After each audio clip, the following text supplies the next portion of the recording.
How's it going, guys and geeks? Welcome to the Geekritique show. My name is Dakota, and today we're going to be talking about Morbius, especially since the Morbius trailer dropped yesterday, the second film in Sony's SUMC, the Sony universe of Marvel characters.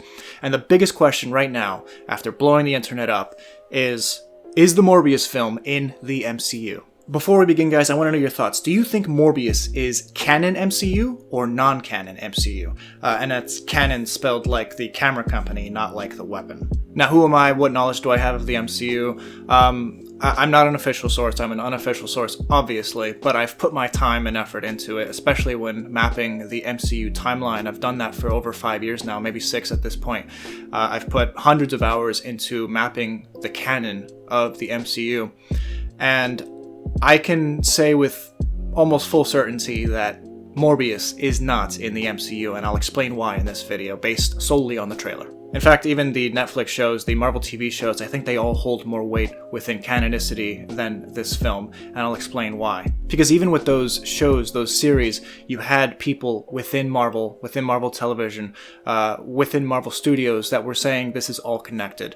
These shows are still canon up until at least last year. So while there may have been a level of competing visions in terms of, what Ike Perlmutter and Jeff Loeb wanted versus what Kevin Feige and Marvel Studios wanted, there was still a level of consistency, a level of referencing the Marvel Studios films into the Marvel TV series. With the Morbius trailer, there was a stinger at the end of the trailer where Michael Keaton, shows up in his prison attire that he showed up in at the end of Homecoming. Whether Feige knew that Michael Keaton was going to be in this film or not, whether he knew that they were going to sneak in some of the characters from the MCU Spider-Man universe into this film or not, I don't know. I can't say. I don't even know if he has the power to say, no, that's not going to make it into the final cut.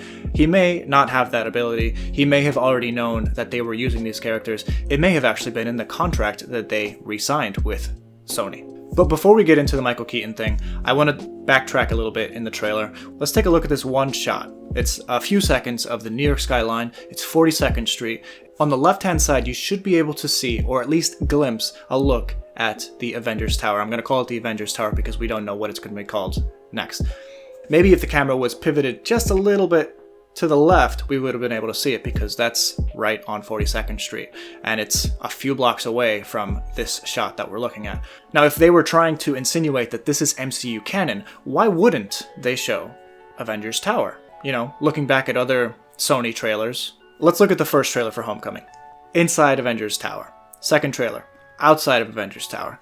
Both trailers from Far From Home have the base of the Avengers Tower viewable. Nowhere in this trailer does it show Avengers Tower. And that's not to say that this definitely isn't MCU, because it doesn't have the Avengers Tower in one little shot.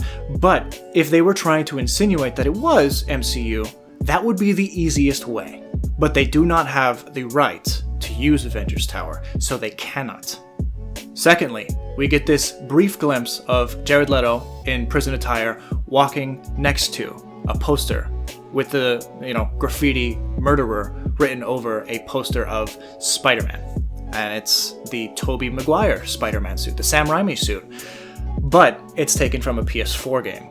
It's just one of those, it's a simple shot that they took, flipped around, and made a poster out of for the real world. And I have a theory about this. Why would they use a PS4 version of an alternate suit Spider-Man as opposed to the Tom Holland versions of the Spider-Man suit? Let's backtrack a little bit more. In the announcement made by Sony and Marvel about Spider-Man remaining in the MCU, notice what Kevin Feige says here. Spider-Man is a powerful icon and hero whose story crosses all ages and audiences around the globe. He also happens to be the only hero with the superpower to cross cinematic universes. So as Sony continues to develop their own Spider-Verse, you never know what surprises the future might hold. I think a lot of people slept on that news that it was going to be a two-way deal. So while Tom Holland's Spider-Man is the only hero with the superpower to cross cinematic universes, that would be MCU Spider-Man versus Sony Universe of Marvel Characters Spider-Man. SUMC. So there's going to be two different versions of this character. Feige made it very apparent that they're working on their own version of their Spider-Verse. So likely they can only use characters introduced in the Sony Spider-Man films. So characters like Happy, Aunt May, they cannot be used, at least not the Marissa Tomei version, in this new Spider-Man universe that they're setting up. But characters like Michael Keaton's Vulture can be used, so long as they don't reference other Marvel Cinematic Universe films. So why the Tobey Maguire PS4 version of the Spider-Man outfit instead of another Spider-Man costume that Tom Holland has already worn? Because all of those high-tech suits that he has are made by Tony Stark. And the other one, the really cheap version that he has in Civil War, was created by Marvel Studios. They can't use anything in the MCU, meaning it is not an MCU product. Does this mean that Marvel Cinematic Universe won't use Vulture in an upcoming film? I really don't know. I don't know how they're going to manage that. I think it's really going to tax the standard movie-going audience that, doesn't understand the difference between this universe and that universe and why there's two different versions of the same character playing the same role.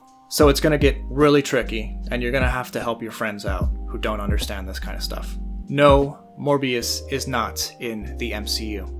If you would like to see our timeline on the complete canon MCU, that's TV shows, movies, everything in between, click this card right here, right now, so you can check that out. Watch the whole thing. Do it, like it, love it. Please subscribe, guys. Have a good one.